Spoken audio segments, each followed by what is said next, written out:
아내와 나는 일찍 결혼을 했다. 20대 초반에 만나 3년째가 되던 해 아이가 생겨서 결혼한 케이스였다. 준비한 것도 없다 보니 월세살이부터 시작된 결혼 생활은 그리 좋지 않았다. 매번 쪼들리는 돈 때문에 아내에게 미안할 때가 많았고 아이한테도 풍족하게 해주지를 못하는 게 미안했다. 하지만 나와 아내는 아이를 위해 최선을 다했다. 돈을 아끼고 모으기 위해서 친구들과 거리를 두기도 했고 사고 싶은 것도 참아가며 노력했다. 그 결과 평범한 가정처럼 살 수 있게 되었지만 나도 그렇고 아내 역시 주변에 친구가 남아있지 않게 되었다. 그래서인지 아내는 언제부터인가 게임을 하기 시작했다.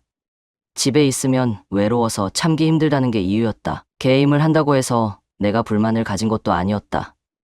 나와 달리 집에 있는 아내의 마음을 충분히 이해를 했기 때문이었다. 하지만 외로움을 견디고자 했던 게임은 아내에게 또 다른 자극을 주었던 것 같다. 나 오늘 약속 있다고 했었잖아. 그럼 빨리 집에 들어와 줘야 하는 거 아니야? 내가 까먹은 것도 아니고 회사에서 급한 게 있어가지고 야근 좀 해야 한다고 한 건데 그 사람들한테 사정 얘기해서 조금만 늦는다고 하면 되잖아. 자기는 내가 사람들한테 사과하는 게 좋아? 어? 내가 잘못한 것도 아닌데 내가 왜 사과를 하면서 그렇게까지 해야 해? 어쩔 수 없잖아. 어쩔 수 없는 거면 처음부터 나한테 약속을 지킬 수 있다는 말을 하지 말았어야지. 화나는 거 알겠는데 이렇게까지 할 필요는 없잖아. 짜증나니까 그렇지. 짜증나는 거 이해해.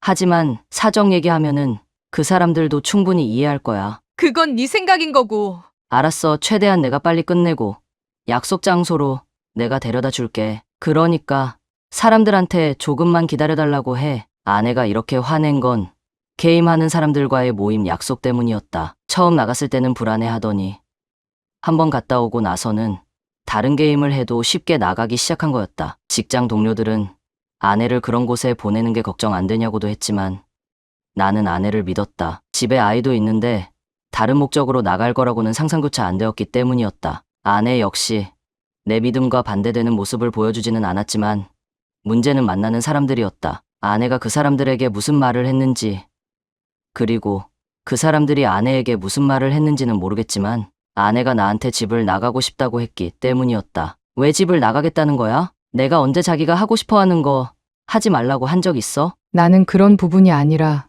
자유를 얻고 싶어서 그래. 자유라고? 그러면 영훈이는 어쩌려고? 영훈이한테는 미안하지만 나도 참을 만큼 참았잖아. 영훈이 아직 10살밖에 안 됐어.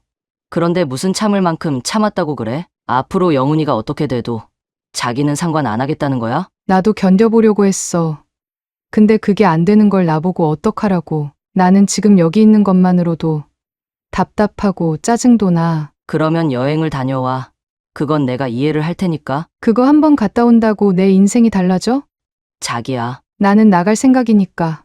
그런 줄 알아. 끝까지 잡으려고 했지만 아내는 끝끝내 집을 나갔다. 당장 아이를 돌봐줄 사람도 없어서 엄마한테 부탁을 했지만 사정을 알게 된 엄마는 나한테 이혼하라고 했다. 하지만 나는 아내가 다시 돌아올 거라는 믿음 때문에 이혼은 하지 않았다. 단지 아내가 지금은 너무 힘드니까 잠시 시간이 필요한 거라고 생각을 했다. 어느새 집을 나간 지 1년이 지났지만 아내는 집에 들어올 생각이 없었다. 오히려 집을 나가니까 너무나 행복하고 답답한 게 사라졌다며 좋아했다. 그런 아내의 모습이 씁쓸했지만 아내를 꼭 집에 데려와야만 할 것 같았다. 왜냐하면 아이가 엄마를 보고 싶어 했기 때문이었다. 그러나 아내는 아이가 보고 싶다는 말에도 냉정하게 거부했다. 보고 싶다고 만나면 영훈이만 힘들어.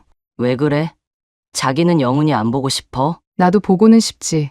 하지만 안 보는 게 서로 좋은 거 아니야? 괜히 한 번 보고 또 오랫동안 안 만나면 그게 더 힘들잖아. 영영 안 돌아올 생각이야? 말했잖아. 나는 지금 이대로가 좋다고. 제발 적당히 해. 언제까지 이러려고 그래? 1년 동안 참아줬으면 자기도 이젠 정신을 차려야지. 나 정신 멀쩡해. 오히려 지금까지 참아온 게 바보같이 느껴질 정도인데 앞으로도 계속 혼자서 살겠다는 거야? 나는 더 이상 이전처럼 살고 싶지 않아. 그러면 나도 자기한테 생활비 못 보내줘. 왜? 집에 안 들어간다고 하니까 돈 주기 싫어졌어? 당연한 거 아니야? 그래, 하고 싶은 대로 해. 그래도 나는 돌아가지 않을 거니까. 어떠한 방법으로도 아내의 마음을 되돌릴 수는 없었다. 최후의 방법으로 이혼 이야기도 해봤지만 아내는 기다렸다는 듯이 이혼하겠다고 했다. 나도 참을 만큼 참았기에 이혼하고 연락도 끊어버리고 싶었지만 그럴 수는 없었다. 아이가 엄마를 잊지 못하고 그리워했기 때문이었다. 나는 아내에게 제안을 했다.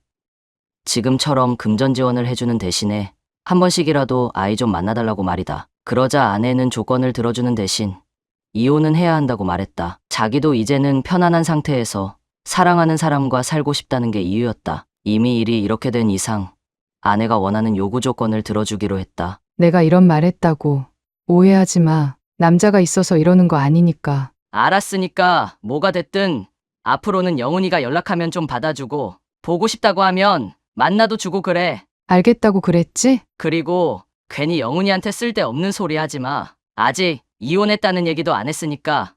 알았어. 다행히도 아내는 나와 했던 약속을 잘 지켜주었다. 이혼을 해서 그런지 나에 대한 반응도 예전처럼 차갑지도 않았고 오히려 나를 친한 친구인 것처럼 대했다. 씁쓸하기는 했지만 그래도 아이를 위해서라면 이 정도는 충분히 감수할 수 있는 부분이었다. 그런데 이혼하고 4년쯤 지났을 때 아이가 나에게 뜻밖의 이야기를 했다. 더 이상 엄마를 만나고 싶지 않다는 것이었다. 이유를 물어보니 엄마 집에서 다른 사람의 흔적을 보게 된 게 이유였다. 나 역시 아내가 여러 사람을 만나고 있다는 것은 알았지만 집안까지 들어오게 하는 줄은 몰랐다. 그래도 화가 나지는 않았다.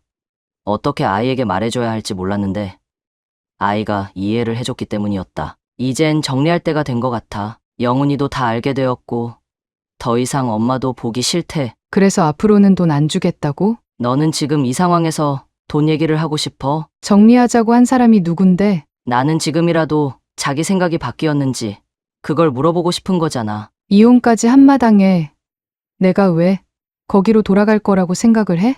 미련 버려. 나는 돌아갈 생각 없으니까. 그래. 어차피 연락만 안 하면 모든 게 끝나는데 내가 괜한 소리를 했네. 앞으로 잘 살고 너가 원하는 대로 살길 바랄게. 이것으로 아내와의 인연은 모두 다 끝이 났다. 아이도 배신감을 느꼈는지 이때 이후로 엄마를 찾지 않았고 나 역시 바쁜 일상 때문에 아내를 점점 잊어갔다. 그러다 5년쯤 지났을 무렵 우연히 전처의 이모를 만나게 되면서 전처의 소식을 알게 되었다. 진즉에 다른 사람과 살고 있을 거라고 생각했는데 전처는 아직도 결혼하지 못한 채 혼자서 생활하고 있다는 것이었다. 그러면서 은근슬쩍 나한테 연락 한번 해보는 게 어떻겠냐고 하시길래 바로 거절했다. 이혼한 지는 5년밖에 안 되었어도 같이 안 산 건 10년이나 되기 때문에 정도 없고 미련도 없었기 때문이었다. 그리고 요즘에는 아이도 많이 커서 그런지 나보고 재혼하고 싶으면 재혼을 하라고 하는데 아이와 같이 산지 오래돼서 그런지 다른 사람과 살게 되면 불편할 것 같아서 안 할 것 같다.